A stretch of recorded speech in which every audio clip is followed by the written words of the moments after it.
ನೋಡಿ, ಈಗ ಬಿಸಿ ಊಟ, ಬಾಳೆಹಣ್ಣು, ಮೊಟ್ಟೆ ಯಾಕೆ ಕೊಡ್ತೀವಿ ಮಕ್ಕಳಿಗೆ? ಒಂದು,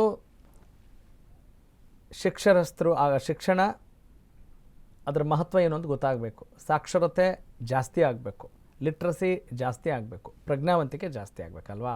ಆ ನಿಟ್ಟಿನಲ್ಲಿ ಪೌಷ್ಟಿಕಾಂಶಗಳನ್ನು ಹೆಚ್ಚು ಮಾಡಿಕೊಡುವಂಥ ಒಂದು ಆಹಾರ ಪದ್ಧತಿಯನ್ನು ನಾವು ರೂಢಿಸ್ಕೊಂಡ್ರೆ ಒಳ್ಳೆಯದು ಅನ್ನೋ ನಿಟ್ಟಿನಲ್ಲಿ ಸರ್ಕಾರ ಕೆಲಸ ಮಾಡ್ತಾ ಇರುತ್ತೆ.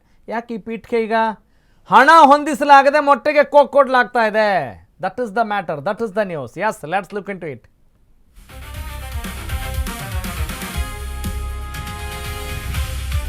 ನೋಡಿ, ಖಜಾನೆಯಲ್ಲಿ ಹಣ ಇಲ್ಲ ಅನ್ನೋದಕ್ಕೆ ಇದು ಒಂದು ಸುದ್ದಿ ಸಾಕ್ಷಿ. ಇದು ಸರ್ಕಾರಿ ಶಾಲೆಯ ಒಂದು ಮೊಟ್ಟೆ ಕಥೆ, ಸಿಕ್ಕಾಪಟ್ಟೆ ಮೊಟ್ಟೆಗಳ ಕಥೆ ಆಗಿದೆ. ಈಗ ಡಿ ಕೆ ಶಿವಕುಮಾರ್ ಸರ್ಕಾರದ ಬೊಕ್ಕಸ ಖಾಲಿ ಆಯ್ತಾ? ಸರ್ಕಾರಿ ಶಾಲೆ ಮಕ್ಕಳಿಗೆ ಪೌಷ್ಟಿಕ ಆಹಾರ ಸಿಗೋದಿಲ್ವಾ? ಮಕ್ಕಳ ಆರೋಗ್ಯ ಸುಧಾರಣೆಗೆ ಸರ್ಕಾರದ ಬಳಿ ಹಣ ಇಲ್ವಾ? ಶ್ರೀಮಂತ ಮುಖ್ಯಮಂತ್ರಿ, ನಮ್ಮ ದೇಶದ ಶ್ರೀಮಂತ ಮುಖ್ಯಮಂತ್ರಿಯ ಸರ್ಕಾರದ ಕಥೆ ಇದು. ಮಕ್ಕಳ ಪೌಷ್ಟಿಕಾಂಶ ಆಹಾರಕ್ಕೆ ಸರ್ಕಾರದಿಂದ ಕೊಡಲಾಗಿದೆ. ಮೊಟ್ಟೆ ದರ ಏರಿಕೆಯಾಗಿದೆ, ಹಣ ಕೊಡಲ್ವಂತೆ ರಾಜ್ಯ ಸರ್ಕಾರ. ಮೊಟ್ಟೆ ಬದಲು ಬಾಳೆಹಣ್ಣನ್ನು ಕೊಡ್ತಾ ಇದ್ದಾರೆ ಶಿಕ್ಷಕರು. This is the point.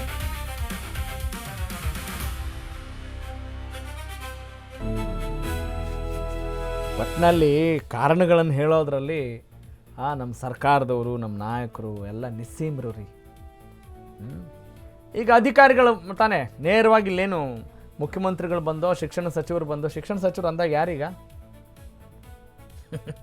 ಕೇಳೋಣ, ಯಾರಿಗೆ ಹೇಳೋಣ ನಮ್ಮ ಪ್ರಾಬ್ಲಮ್ಮು ಅನ್ನೋ ಥರದಲ್ಲಿ ಆಗಿದೆ ರೀ ಕತೆ.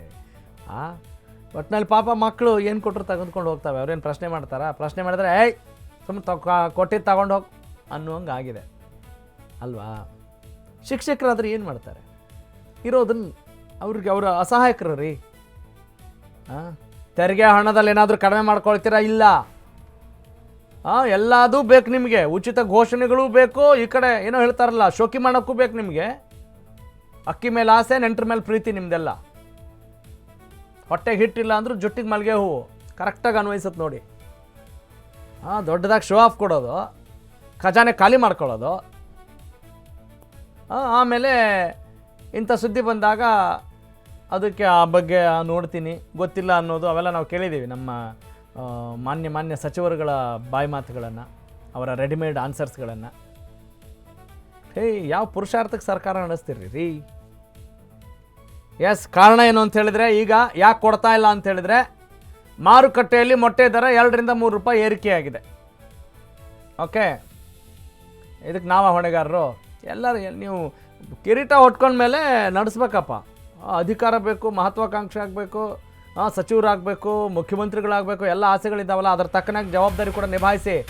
ಮೊಟ್ಟೆ ದರ ಏರಿಕೆ ಆಗಿದೆ, ಶಾಲೆಗಳಲ್ಲಿ ಹಣಕಾಸು ಕೊರತೆ ಆಗಿದೆ, ಮೊಟ್ಟೆ ಖರೀದಿಗೆ ಅನುದಾನ ಹೆಚ್ಚಳವನ್ನು ಮಾಡಿಲ್ಲ ಯಾರು? ಸರ್ಕಾರದವರು. ಪ್ರಸ್ತಾವನೆ ಹೋದರೂ ಕೂಡ ಗ್ರೀನ್ ಸಿಗ್ನಲ್ ಇಲ್ಲ, ಏನೇ ಇಲ್ಲ, ಅದಕ್ಕೆ ಕ್ಯಾರೇನು ಅಂತ ಇಲ್ಲ ಸರ್ಕಾರ. ಹೀಗಾಗಿ ಶಿಕ್ಷಕರು ಏನು ಮಾಡ್ತಾರೆ?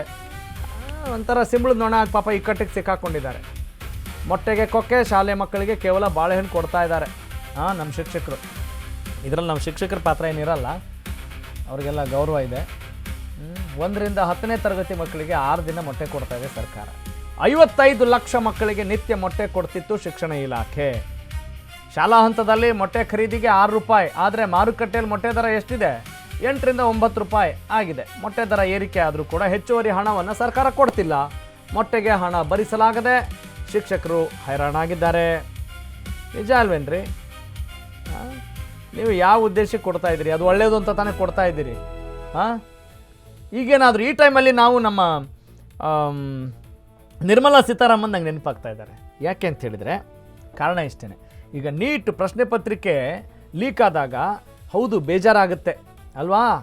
ಆದರೆ ಆ ಕ್ಷಣಕ್ಕೆ ಬೇಜಾರಾದರೆ ಸಾಕಾಗಲ್ಲ, ನಮಗಿನ್ನೂ ಟೈಮ್ ಇದೆ, ಓದ್ಕೊಳ್ಳೋಕೆ ಒಂದು ಉತ್ಸಾಹ ಆಗುತ್ತೆ, ಆ ಟೈಮ್ನ ಯೂಸ್ ಮಾಡ್ಕೊಳ್ಬೇಕು ಅಂತ ಹೇಳ್ತಾ ಇದ್ರು ಸನ್ಮಾನ್ಯ ನಿರ್ಮಲಾ ಸೀತಾರಾಮನ್ ಅವರು, ಕೇಂದ್ರ ಸಚಿವರು.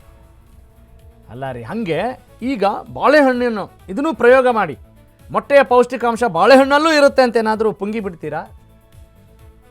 ಮೊಟ್ಟೆ ಬಾಳೆಹಣ್ಣೇ ಅಲ್ವಾ? ನೀವು ಈ ಸರ್ಕಾರದವರು ಉಪದೇಶ ಕೊಡದೆ ಏನು ಕೆಲಸ ಮಾಡಬೇಕು ಅದನ್ನು ಮಾಡಿ ಅನ್ನೋದಷ್ಟೇ ನಮ್ಮ ಜನರ ಒತ್ತಾಯ.